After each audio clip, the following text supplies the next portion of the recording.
नमस्कार, मी Ujjwala शौर्यस cloud kitchen मध्ये मी तुमचं मनापासून खूप खूप स्वागत करत आहे। आज अजून एक नवीन रेसिपी तुम्हाला मी दाखवणार आहे। वरईचं उपीट उपवासाच्या दिवशी पटकन होणारं आणि चविष्ट असं वरईचं उपीट तुम्हाला मी दाखवणार आहे। चला तर मग रेसिपीला सुरुवात करूया।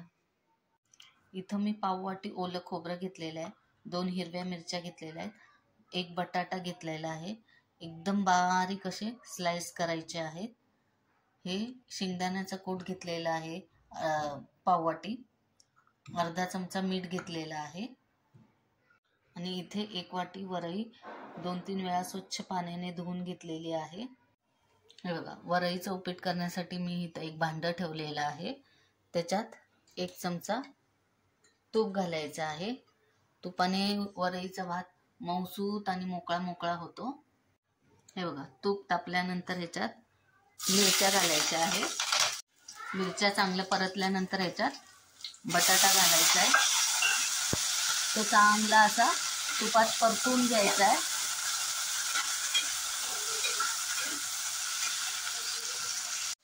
हे बघा, बटाटा तुपात चांगला परतल्यानंतर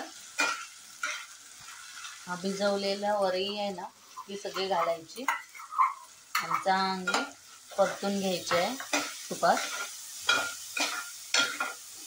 2-3 मिनिटं अशी चांगली परतून घ्यायचे।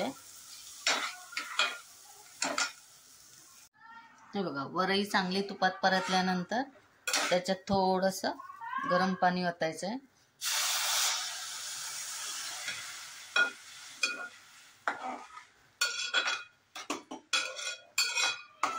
जेवढं वरई आहे तेवढंच पाणी ओतायचं आहे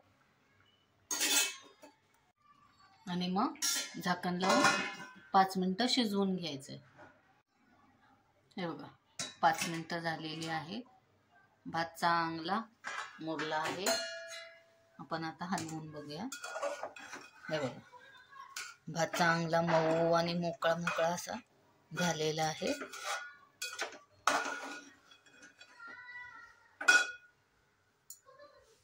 आता ह्याच्यात ओलं खोबरं,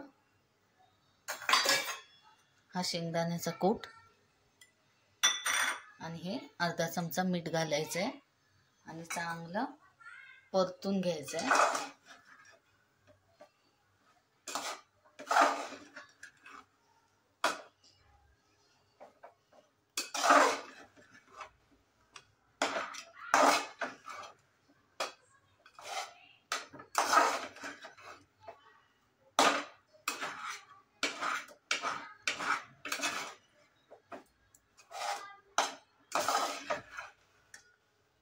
आणि परतून घेतल्यावर परत एकदा 1 मिनिट फक्त ह्याला वाफ देऊया।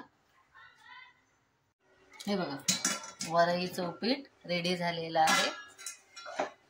हे बघा, कसं मऊसूत आणि मोकळा मोकळा असा झालेला आहे। वरईचं उपीट रेडी आहे। चला तर आता आपण प्लेटिंग करूया।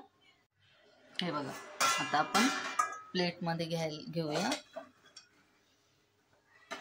हे बघा, कसं मऊसूत आणि हे बघा, जरा सुद्धा चिकट झालेला नाहीये। हे बघा, आणि ह्या वरईच्या उपीटासोबत हे मी घरी लावलेलं दही आहे। चला तर या सगळ्यांनी ताट रेडी आहे उपवासाचं। तर ही माझी उपवास स्पेशल वरईचं उपीट ही रेसिपी तुम्हाला कशी वाटली घरी आधी करून बघा। आवडली तर मला कमेंटमध्ये नक्की कळवा। हा व्हिडिओ शेवटपर्यंत बघितल्याबद्दल मनापासून खूप खूप धन्यवाद। याआधी सुद्धा ज्यांनी माझ्या चॅनलला शौर्यस क्लाउड किचनला लाईक, शेअर आणि सबस्क्राईब केलेले आहे त्यांचे मनापासून धन्यवाद। हा व्हिडिओ आवडला असेल तर लाईक, शेअर आणि सबस्क्राईब करायला विसरू नका। अशाच नवनवीन रेसिपी मी घेऊन येत जाईन, तर शौर्यस क्लाउड किचनला नक्की व्हिजिट द्या। धन्यवाद।